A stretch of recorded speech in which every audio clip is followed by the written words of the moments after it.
Bonjour, nous nous retrouvons pour une nouvelle notion, la racine carrée. Alors, avant de commencer à proprement dit le cours, quelques petits rappels, parce que finalement vous connaissez pas mal de choses dessus. D'abord, comme tu peux le voir, tous les carrés remarquables qu'il faut connaître par cœur. Je vous distribuerai cette fiche en cours. 0 carré, 1 au carré, etc. On peut aller jusqu'à 15 au carré. Hein. Donc réfléchis.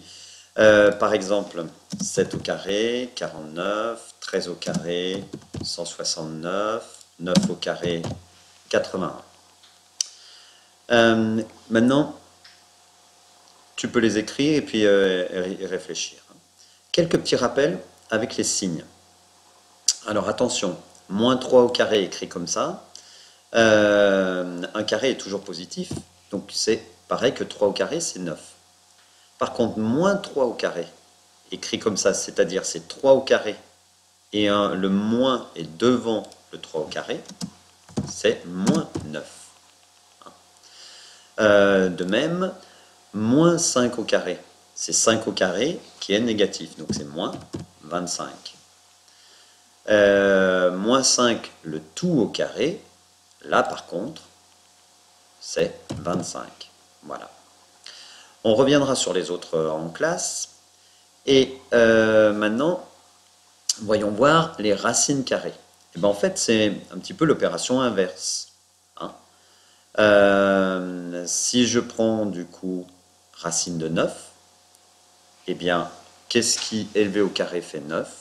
3. Alors attention, parce que tu l'as déjà entendu, la racine carrée doit être positive. Donc on n'hésite pas entre 3 ou moins 3 dans ce cas-là.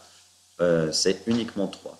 Racine carrée de 25, 5, parce que 5 au carré, 25. On en prend un autre qu'on a fait tout à l'heure. Racine carrée de 81, c'est 9. Voilà. Déjà, tu sais tout ça. On va le réécrire maintenant. Alors, racine carrée d'un nombre positif. On n'a pas de racine carrée de nombre négatif dans l'ensemble des nombres réels. Hein. Définition. Soit petit a un nombre positif, on appelle racine carrée de A le nombre positif, hein, dont le carré est A. Et on le note, comme on l'a vu, on vient juste de le voir, racine carrée de A. Voilà, je te le laisse noter. Et pour tout nombre A positif, eh bien, racine de A fois racine de A, c'est pareil que racine de A au carré, c'est-à-dire c'est égal à A. Attention, hein, pour tout nombre A positif. Je n'ai pas le droit d'écrire ça avec moins 3, avec moins 5, etc. Et racine carrée de A au carré, c'est A. Voilà, je te laisse le noter. Alors, quelques petits exemples assez simples. 3 au carré, c'est 9. Moins 3 au carré, attention, on dit moins 3, le tout au carré. Donc moins 3 au carré. Sinon on dirait moins 3 au carré. Donc là, moins 3, le tout au carré, c'est aussi 9. Donc la racine carrée de 9 est, alors quoi? 3 ou moins 3? On n'a pas le choix parce que la racine carrée, c'est le nombre positif dont le carré vaut A. Donc c'est 3. Et on écrit racine carrée de 9 égale 3. On ne s'interroge pas, ça doit être positif. Un autre exemple, 1,5 le tout au carré, c'est 2,25. Moins 1,5 le tout au carré, c'est aussi 2,25. Donc la racine carrée de 2,25, alors je te laisse réfléchir, c'est quoi? Eh bien, c'est 1,5, on n'a encore pas le choix, c'est le nombre positif dont le carré vaut 2,25. Et on écrit, oula, je vais rectifier cette écriture là, je ne sais pas pourquoi il y a ça, je le rectifie. Et donc, on note racine de 2,25 égale, encore une fois, on n'a pas le choix, un nombre positif dont le carré fait 2,25, 1,5. Euh, en particulier, racine de 0. Qu'est-ce qui élevé au carré fait 0? 0. Racine de 1, qu'est-ce qui élevé au carré fait 1? 1. Maintenant, un autre cas particulier, racine carrée de 2. Eh bien, en fait, racine carrée de 2, c'est une valeur exacte. On ne peut pas l'écrire autrement. Si tu écris ça sur ta calculatrice, tu vas avoir 1,4142. C'est un nombre qui ne se finit jamais. Donc, la valeur qu'affiche la calculatrice est une valeur approchée. D'accord? Voilà. On dit en fait que racine de 2 est un nombre irrationnel. Euh, il ne peut pas s'écrire sous la forme d'une fraction de la forme P sur Q. Et en fait, c'est un nombre qui appartient seulement à l'ensemble des nombres réels, à R, comme un autre nombre que tu connais, c'est pi. Voilà. Une remarque, puisque voilà, a priori j'en aurai pas d'autres. Puisqu'un carré est toujours positif, un nombre négatif n'a pas de racine carrée. Voilà. Pense à rectifier là. Irrationnel, il y a 2 R à irrationnel. Il n'y a pas un seul R. Je crois que j'ai écrit un seul R auparavant. Des propriétés. Soit petit a un nombre réel donné, et soit x appartenant à grand R. Alors, si le nombre petit a est négatif, alors l'équation x au carré égale petit a, ça pourrait être par exemple x au carré égale moins 25, x au carré égale moins 81. Cette équation-là n'a pas de solution. D'accord? Voilà. Il n'y a pas de solution, on ne peut pas trouver la racine carrée de a. Si maintenant a égale 0, l'équation x au carré égale a admet une unique solution. Quelle est-elle d'abord? Eh bien, qui est 0. On va mettre x égale 0. 0 carré est bien égal à 0.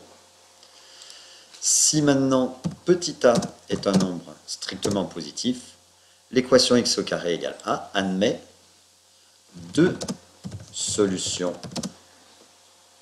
distinctes. La première, c'est racine carrée de a.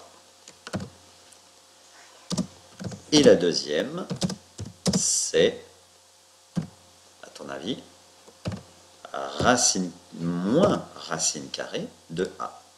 Tu vas me dire, oui, mais vous avez dit que la racine carrée était toujours positive. Oui, c'est vrai, la racine carrée. Mais devant, je peux mettre ce que je veux.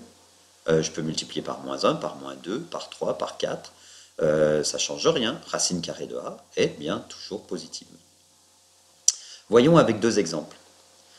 Le premier, résoudre l'équation dans R, x carré égale 169. Dans quel cas je me situe? Je me situe dans le cas où x au carré égale a avec a strictement positif. D'accord? Alors, on rédige de la façon suivante. 169 est strictement positif. Donc, l'équation admet 2 solutions distinctes. X égale racine carrée de 169 ou bien moins racine carrée de 169. Soit x égale 13 ou moins 13. Voilà. On peut d'ailleurs écrire ça sous la forme après s égale moins 13, point virgule, 13. Oups. Voilà. Dans notre deuxième exemple, on veut résoudre dans R l'équation x carré égale moins 25. Bien, moins 25 est négatif. Je suis donc dans le premier cas de mes propriétés. Donc, l'équation n'admet pas de solution. À ce moment-là, si on veut l'écrire sous la même forme, l'ensemble des solutions, on peut écrire S égale ensemble vide, qui est un 0 barré. Voilà. Ah, oui, dans les propriétés, là, tu vas rectifier, tu vas mettre ou, deux solutions distinctes, ou. On va préférer mettre ou parce que tu remarques qu'on choisit la même lettre là. X égale racine carrée de A. Et puis là, x égale moins racine carrée de A. X ne peut pas prendre en même temps la valeur racine carrée de A et moins racine carrée de A. Donc on va mettre ou. Si j'attribuais des lettres différentes, là je pourrais mettre et. Et c'est vrai que par contre, quand dans le langage, je peux dire l'équation admet deux solutions distinctes, racine carrée de A et moins racine carrée de A. Là, il n'y a pas de contradiction. Par contre, si je dis x égale racine carrée de A, il faut que je dise ou x égale moins racine carrée de A, étant donné que x ne peut prendre qu'une seule valeur à la fois. Voilà. Passons maintenant au calcul qu'on peut faire avec la racine carrée. Alors, voyons avec ce tableau.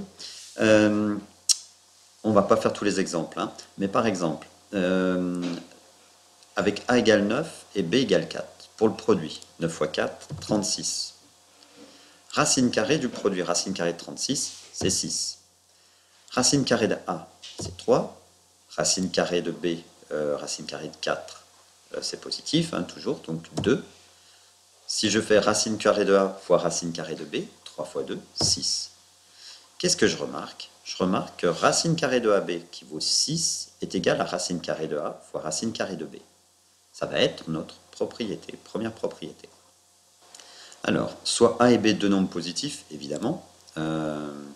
Racine carrée de A fois B est égal à racine carrée de A fois racine carrée de B. Voyons voir comment on peut le faire en exemple. Je prends racine carrée de 12. 12, c'est 4 fois 3. 4, c'est 2 au carré. Donc j'ai racine carrée de 12 qui est égale à racine carrée de 2 au carré fois 3. À l'aide de la propriété, je peux dire que c'est racine carrée de 2 au carré fois racine carrée de 3. Racine carrée de 2 au carré, on l'a vu dans les définitions, c'est égal à 2. Donc ça fait 2 racines carrées de 3. Sur le même principe, racine carrée de A sur B, eh bien en fait c'est racine carrée de A divisé par racine carrée de B. Voyons-le sur un exemple. Racine de 5 sur 9. Ah, 9, je reconnais que c'est un carré. C'est 3 au carré. Donc c'est racine de 5 sur 3 au carré. D'après cette propriété, je peux écrire que c'est racine de 5 divisé par racine de 3 au carré. Et puis je me rappelle de la définition, racine de 3 au carré. Bien, maintenant, on va s'arrêter là. Et je voudrais, dans le cahier Césamat, que tu fasses les exercices 1, 2, 2, 3 et 13, page 26, 27 sur les racines carrées. C'est assez court, hein. C'est vraiment des exercices d'application. Il n'y aura même pas le quotient, c'est le début plus jusqu'au produit. Voilà. Normalement, tu ne devrais pas en avoir pour très longtemps. Allez, eh ben, à la prochaine vidéo et puis surtout au prochain cours. Ciao!